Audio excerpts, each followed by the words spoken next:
अस्सलाम वालेकुम viewers, rich Pakistan का नया एपिसोड लिए मैं हूं आपका मेजबान अब्दुर्रहमान। आइए डिस्कस करते हैं आज की दो इंटरेस्टिंग न्यूज।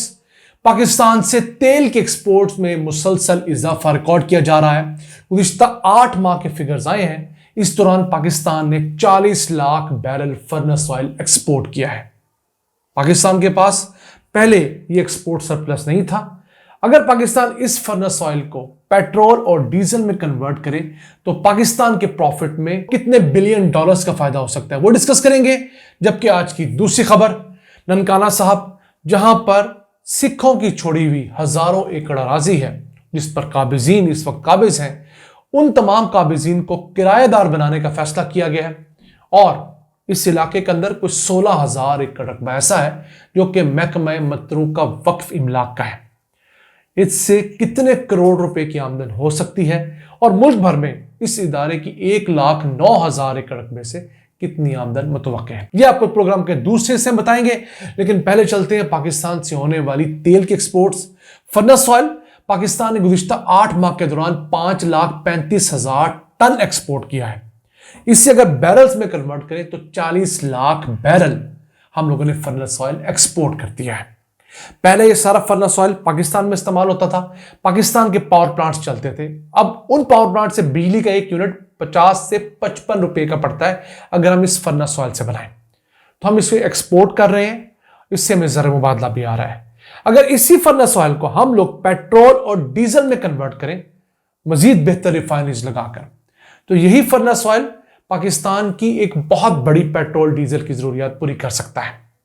अब पाकिस्तान के अंदर पुरानी 5 रिफाइनरीज को नया बनाने का जो कॉन्सेप्ट शुरू हुआ है, जिस पर काम हो रहा है, उसके जरिए उम्मीद है कि हमारी पेट्रोल की जो रोजाना पैदावार है 10,000 टन, ये बढ़कर 20,000 टन हो जाएगी, जो कि हमारी टोटल डिमांड का तकरीबन 60-70% पूरा करेगी। इसके अलावा हमारी डीजल की जो रोजाना प्रोडक्शन है तकरीबन 21,000 टन, ये बढ़कर 30,000 टन हो जाएगी।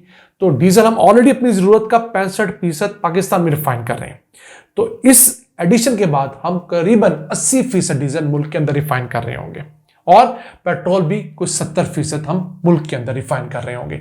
इससे होगा क्या, पाकिस्तान को इंटरनेशनल मार्केट से महंगा पेट्रोल और डीजल कम मंगवाना पड़ेगा। तो 700 मिलियन डॉलर से लेकर 1 बिलियन डॉलर सालाना तक की हमारी सेविंग हो सकती है अगर हम अपनी जरूरत का सारा पेट्रोल डीजल मुल्क के अंदर रिफाइन करें और मुल्क के अंदर पैदा होने वाले फर्नेस ऑयल से भी पेट्रोल और डीजल बनाया जाए। हमें करना क्या है, हमारी जो इस वक्त मुल्क भर में जो पुरानी ऑयल रिफाइनरीज लगी हैं, जो कि हाइड्रो स्कीमिंग रिफाइनरीज हैं, उन्हें डीप कन्वर्जन पे शिफ्ट करना है। 4 से 5 अरब डॉलर्स इस पर टोटल कन्वर्जन कॉस्ट आएगी।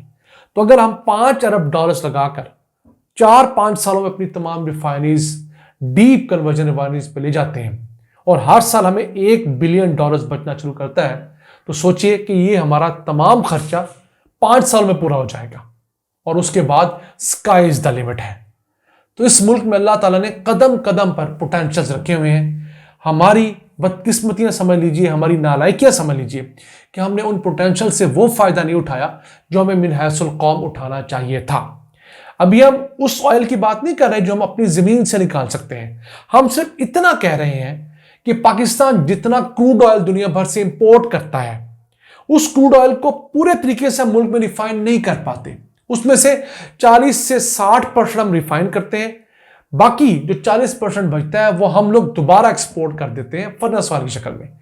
और जो फर्नेस ऑयल हम एक्सपोर्ट करते हैं उसे भी अगर मुल्क में मजीद बेहतर मशीनरी के जरिए रिफाइन किया जाए तो उससे हमें 1 अरब डॉलर्स की बचत होगी। फिर हम जो मुख्तलिफ किस्म की 6,000 अक़साम पाकिस्तान में बना सकेंगे, ऐसी बाई प्रोडक्ट्स जो क्रूड ऑयल से बनती हैं, जो फार्मास्यूटिकल में इस्तेमाल होती हैं, जो प्लास्टिक इंडस्ट्री में इस्तेमाल होती हैं, जो तारकल वगैरह बनता है, तो पाकिस्तान को मजीद कई बिलियन डॉलर्स का फायदा देगा।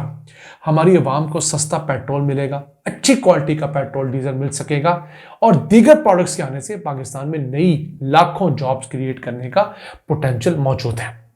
हम दुआ करते हैं कि ये मंसूबा जो शुरू है ब्राउन फील्ड ऑयल रिफाइनरीज का, पुरानी रिफाइनरीज के अंदर एडिशन का, अपग्रेडेशन का, वो अगले 4-5 साल में मुकम्मल हो। 2 रिफाइनरीज तो ऐलान कर दिया है, एक है पाकिस्तान रिफाइन लिमिटेड और दूसरी है सिनर्जी को। उम्मीद करते हैं बाकी 3 रिफाइनरीज भी खुद को अपग्रेड करेंगी और पाकिस्तान के अंदर अपना किरदार अदा करेंगी।